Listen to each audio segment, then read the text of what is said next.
First of all, if you don't know, Brooklyn and Queens is connected. If you don't know, Jamaica East Ave New York right and fucking Jamaica Ave is literally connected. Like Same shit. it's literally you can take the Q8 from fucking East New York Kings Plaza to Jamaica Ave, That's a nigga. fact. It's one bus away, like, you know. But either way, like, my mom's lived in Queens, my pops live in Brooklyn, so that's how I was back and forth. You, get the best You know what I'm of- saying? best ton- sort of Yeah, best of like, both you know what I worlds. mean. Got the I wasn't pretty in girls and the Brooklyn hood as rats. much as I was in Queens, but I was always touching ground and touching bases with the real ones, and niggas know who I am, and everybody, I got respect all over the your city. connects. Yeah, like, you know, plus my family out there, you know, they got big gang mob ties, so we good. You feel me? Like, Sick niggas these know the vibes, like, Sick these niggas. yeah, like, Ties you know what I up. mean? But Get rid of these niggas. as far as like the music shit, you know, I was doing this for about, cause I always played ball my whole life. So ball shit ain't work out. I lived in Cali for 3 years, got a scholarship to California. That shit ain't really work out.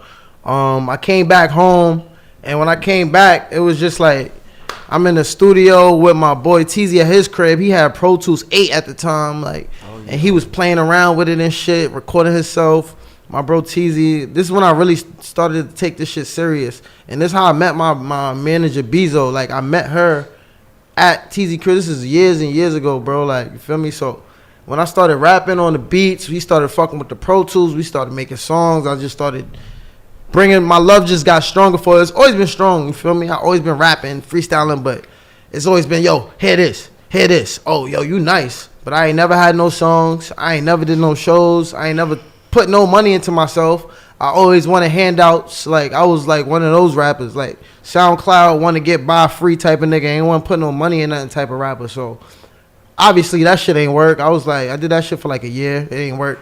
So, I got to a point where I really just was like, yo, this is it. Like, this shit is it. Like, I ain't doing nothing else but this. You feel me? And when I got to that point, I started taking steps. I see myself taking serious steps. Like, I started going to the studio. You can't be stopped after that. Huh? Yeah, like, I started really just like, you know, like creating different melodies and researching shit for labels and like just getting into it, like, you know, self-taught, you know what I'm saying? But it still wasn't enough. It never, like, that whole year doing that shit, I spent like $3,000 in the studio.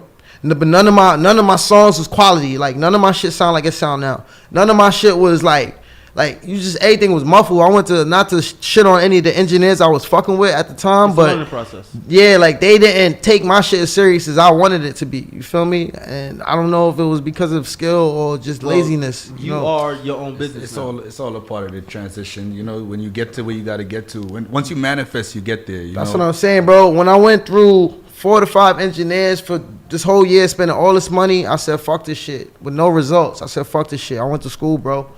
I'm officially an engineer. You know, like, I graduated from Institute of Audio Research. You know, I make beats. You know, I play the fucking guitar, piano, like, all that shit. Like, I'm really on some whole different level, sonically, musically. Like, I got a studio in my house. So you're actually not a rapper now. You're actually an artist now. I'm an artist now. Okay. I'm a musician. That's exactly. See, you a musician. Like, yeah, I'm on some Jimi Hendrix type shit. So since you, I'll get into that. Since you play the guitar, the piano, do you listen to Jimi Hendrix and listen to different styles of music? I do. Like, you know, like, I don't like say, I'm not really like a big, huge fan. I'm not gonna say like sit here and lie. Like, you know what I'm saying? Like, I appreciate it. Like, because I feel like the style that they brung is good and I like it, but I feel like my style is what I like.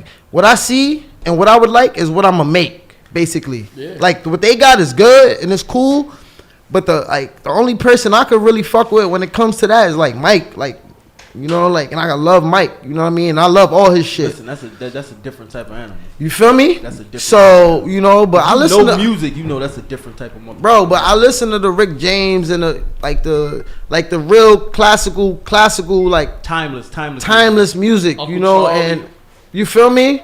And I sit there and I'm like, damn, this shit is, you know, I just listen to Sonics. I'm more of a Sonic type of nigga. So what's your your writing process when you come with a song? Since you actually produce now, you make your beat. It's way different, bro. So the whole process is different now. Do you write first or do you actually make your beat first? Or it depends on what you're feeling like. What's your process? It depends on what I'm feeling like, number one. Number two, it depends on my mood. Cause sometimes, like, I'm not even in a mood to even create. Yeah. So like I don't really like to force, but it's like if I'm feeling like chill, cause I had a long night yesterday. Like I was doing mad shit. Like, but I'm waking up and I'm gonna approach it with a chill vibe. Like, you know, my vibe is chill. So like, I mean, I need a slow, nice 808 type of beat, like on some. You know, I might wanna.